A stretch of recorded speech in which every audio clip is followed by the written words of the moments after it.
السلام علیکم ورحمۃ اللہ وبرکاتہ۔ حضرات محترم، آج پورا دن چپلون میں گزارنا ہوا، مکانات کے اور دکانوں کے جو حال دیکھے بہت بے چینی ہوئی، لوگوں کا مال، گھریلو اشیاء سارا کے سارا تباہ ہو چکا ہے۔ ایسا محسوس ہوتا ہے کہ یہ لوگ ماشاءاللہ ایسے لوگ ہیں جن میں سے ایک بڑی تعداد نے تو رمضان المبارک میں زکوٰۃ بھی دی ہوگی، لیکن ایسے متوسط اور اچھے گھرانے کے لوگ بھی اگر پانی کی کوئی گاڑی آ جاتی یا دودھ کی کوئی گاڑی آ جاتی تو اس کے پیچھے دوڑنے لگتے تھے۔ یعنی یہ صورت حال ہے، گھروں کا سامان بالکل تباہ ہو چکا ہے۔ بحیثیت ایمانی اخوت کے، جیسا فرمایا کہ مومن کے لیے کجسد واحد، ایک جسم کی طرح ہے۔ جسم کے کسی ایک حصے کو تکلیف پہنچتی ہے، سارا جسم بے قرار ہوتا ہے۔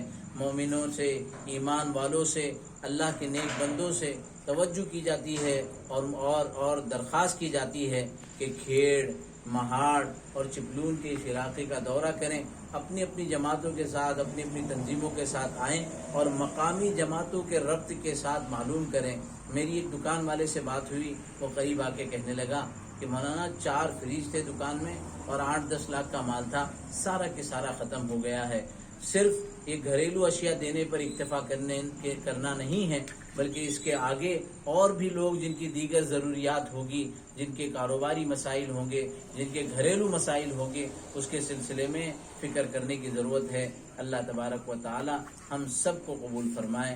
والسلام علیکم ورحمۃ اللہ وبرکاتہ۔